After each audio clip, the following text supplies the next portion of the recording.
राम राम दोस्तों, स्वागत है आपका। चलिए आज दिन भर की सभी छोटी बड़ी खबरों को जान लेते हैं। तो देखिए, उत्तर प्रदेश में बिजली उपभोक्ताओं को बड़ा झटका लगा है, क्योंकि अब बिजली बिल पर 10% सरचार्ज बढ़ा दिया गया है। हालांकि राहत की बात है कि यूपी पावर कॉरपोरेशन ने बिलिंग सिस्टम को आसान और साफ सुथरा बना दिया है, जिससे नए बिल में सारे खर्चों को पूरी तरह से खुलकर और साफ साफ दिखाया जाएगा। साथ ही बिल पर एक स्कैनर कोड भी मिलेगा, जिसे स्कैन करके आप घर बैठे बैठे ही अपना मोबाइल नंबर, व्हाट्सएप नंबर और ईमेल आईडी भी अपडेट कर सकेंगे। वहीं यूपी में दौड़ेंगी 1725 एसी ई बसें। सीएम योगी का 17 शहरों को बड़ा उपहार। योगी आदित्यनाथ की कैबिनेट में इस प्रस्ताव को स्वीकृति मिल गई। इसके तहत आगरा, अलीगढ़, अयोध्या और लखनऊ समेत कुल 18 शहरों में ये गाड़ियां चलाई जाएंगी। एलपीजी गैस की बात करें तो मई के महीने के दौरान एलपीजी सिलेंडर की बिक्री में तकरीबन 24% की भारी गिरावट आई। सरकारी तेल कंपनियों के आंकड़ों के अनुसार रसोई गैस की बिक्री बीते महीने सीधे 24% नीचे गिर गई, जबकि इसी दौरान मार्केट में पेट्रोल की डिमांड 4.8% और डीजल की बिक्री 6.4% ऊंचाई पर रही। आगे देखिए, पंजाब की महिलाओं के लिए खुशखबरी। अब पंजाब की 52 लाख महिलाओं के खाते में 1 जुलाई से हर महीने आएंगे 1000 रुपये। मुख्यमंत्री भगवंत मान ने घोषणा की कि मुख्यमंत्री मां बाध्या सत्कार योजना के तहत महिलाओं को यह सहायता दी जाएगी। इसमें एससी वर्ग की लाभार्थी महिलाओं को हर महीने 1500 रुपये दिए जाएंगे। सरकार ने इसके लिए भारी बजट भी जारी कर दिया है। इसी कड़ी में आगे देखिए, पंजाब सरकार का क्रांतिकारी फैसला। स्कूल फीस में सालाना 5% ही बढ़ा सकेंगे प्राइवेट निजी स्कूल। बढ़ना लगेगा जुर्माना और रजिस्ट्रेशन भी हो जाएगा रद्द। मान सरकार इस फैसले पर नया कानून ला रही है, यानी अगर स्कूल की सालाना फीस 10,000 है तो वो साल में केवल 500 रुपये ही बढ़ा सकेगी, और 3 साल में 15% से ज़्यादा फीस बढ़ाई तो अतिरिक्त पैसा पेरेंट्स माता पिता को लौटाना होगा। ऐसा ना करने पर जुर्माना और स्कूल की मान्यता भी, रजिस्ट्रेशन भी रद्द हो सकती है। वहीं एनसीआर में 1 अक्टूबर से होगा no PUCC no fuel. Ghaziabad, Noida, greater Noida और मेरठ में अब फ्यूल सर्टिफिकेट के बिना गाड़ियों को पेट्रोल, डीजल या सीएनजी गैस नहीं दी जाएगी। राजनीतिक हलचल देखिए, मेरा अंदाजा है कि 1 साल के अंदर नरेंद्र मोदी प्रधानमंत्री के पद पर नहीं रहेंगे। राहुल गांधी ने किया यह बड़ा दावा। उनका कहना है कि चीज़ों को कंट्रोल करने का सिस्टम अब ध्वस्त हो गया है। वहीं उत्तराखंड के सीएम बोले, देश में कोई भी राहुल गांधी को इतनी गंभीरता से नहीं लेता। तो ममता बनर्जी बोली, मैं तब तक नहीं मरूंगी जब तक बीजेपी को नहीं हराऊंगी। यूपी विधानसभा चुनाव को लेकर जगत गुरु श्री रामभद्राचार्य महाराज जी ने कहा, मैं आपसे कह रहा हूँ, यूपी में एक बार फिर कमल खिलेगा, योगी की सरकार बनेगी। इधर 10 जून को इतिहास रचेंगे पीएम मोदी, तोड़ देंगे जवाहरलाल नेहरू का रिकॉर्ड। प्रधानमंत्री नरेंद्र मोदी 10 जून को देश के पहले प्रधानमंत्री जवाहरलाल नेहरू के लंबे निर्वाचन शासनकाल के रिकॉर्ड को पीछे छोड़ देंगे। इस दिन पीएम मोदी अपने 4399 दिन पूरे कर लेंगे, जिसके साथ ही नेहरू का 4398 दिन का रिकॉर्ड टूट जाएगा। इसी बीच पर्यावरण से देखिए, 1 बोतल से नहाइए, पानी बचाइए। आरएसएस का अनोखा अभियान।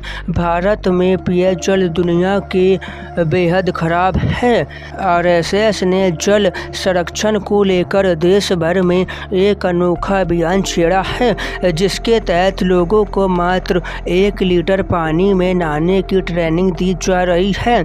पूरी दुनिया में पीने के पानी के मामले में भारत काफ़ी पिछड़ा हुआ है, इसीलिए पानी की अहमियत समझने के लिए इस मुहिम को शुरू किया गया। इस साल की एक नई रिपोर्ट देखिए।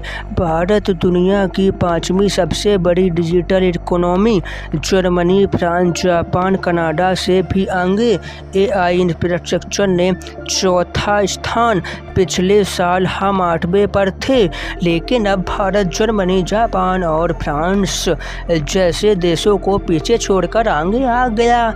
चलिए अब बात करते हैं सोने चांदी के भाव की। तो देखिए, चांदी एक दिन में 6138, सोना 1898 रुपये सस्ता हुआ और अब 1 किलो चांदी 2,52,000 पर आ गई, जबकि 10 ग्राम 24 कैरेट सोना 1,54,190 पर आ गया। बाकी स्क्रीन पर अलग अलग कैरेट के अनुसार प्राइस देख सकते हैं। अब आगे बात करें तो दिल्ली से बिहार जाना होगा आसान, जुड़ेगा Agra Lucknow Purvanchal expressway.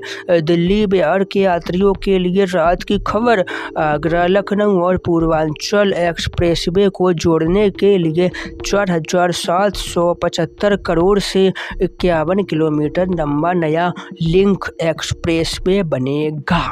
Reserve bank का अनुमान है कि इस साल महंगाई बढ़ेगी और देश की जीडीपी ग्रोथ 6.9 से घटकर 6.6 रह सकती है। हालांकि राहत की बात है कि ब्याज दर यानी रेपो रेट में कोई बदलाव नहीं हुआ है, जिससे आपके बैंकों के लोन महंगे नहीं होंगे।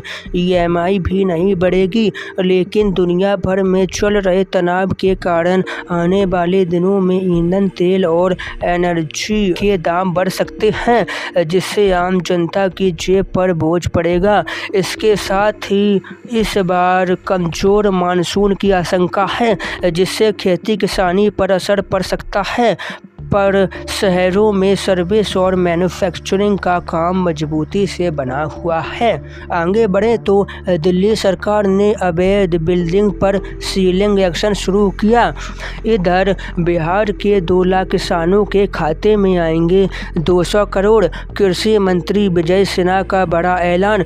दरअसल बिहार में मार्च के महीने में जो तेज बेमौसम बारिश, आंधी तूफान और ओले की वजह से किसान भाइयों की फसल खराब हुई थी ना, तो इसी की भरपाई करने के लिए 13 जिलों के किसानों को बिहार सरकार की पहली सहायता प्राप्त करवाएगी, जिससे जिन किसानों की फसलें बर्बाद हुई थी ना, उन्हें इनपुट अनुदान योजना के तहत सीधे उनके बैंक खाते में पैसे भेज दिए जाएंगे, है ना। चलिए, इसी बीच यूपी सीएम योगी आदित्यनाथ ने अखिलेश यादव पर साधा निशाना। सीएम बोले, बीजेपी सरकार ने हर घर नल योजना को आगे बढ़ाया, लेकिन कुछ लोग टोंटी चोरी कर लेते हैं। तो राहुल गांधी के खिलाफ एक मानहानि के मामले में 25 जून को बहस होगी। बीजेपी नेता द्वारा दर्ज कराए गए मामले में अब अगली बहस 25 जून को तय की गई, जबकि पूरे मामले की मुख्य सुनवाई 17 जून को हो जाएगी। चलिए, तो अब देश भर के मौसम समाचार भी जान लेते हैं। तो देखिए, मध्य प्रदेश के भोपाल में आंधी बारिश से 80 पेड़ गिरे। 45 जिलों में आज भी अलर्ट। यूपी के 38 शहरों में आंधी तूफान की चेतावनी। लखनऊ समेत 5 जिलों में बारिश, 70 जिलों में बरसात का अलर्ट। तो बिहार के 12 जिलों में भी येलो अलर्ट। 26 जिलों में हीटवेव की चेतावनी। 42 डिग्री तक जा सकता है पारा। 15 जून तक मानसून की एंट्री हो जाएगी। हरियाणा की बात करें तो हरियाणा के 16 जिलों में आंधी बारिश का अलर्ट। 40 से 50 किलोमीटर प्रति घंटे की रफ्तार से चलेंगी तेज हवाएं। उत्तराखंड के सभी जिलों में भी बारिश के आसार। उत्तरकाशी के गंगोत्री में रुक रुक कर बारिश हो रही है, जबकि हरिद्वार में तेज बारिश हुई। रुद्रप्रयाग में काले घने बादल छाए हुए हैं बीते दिन से ही। तो बस इसी के साथ आज की सभी मुख्य खबरों को यहीं समाप्त करते हैं। वीडियो पसंद आई हो तो वीडियो को लाइक, चैनल को सब्सक्राइब जरूर कर देना। अपना और अपने परिवार का ध्यान रखना। जब तक के लिए राम राम।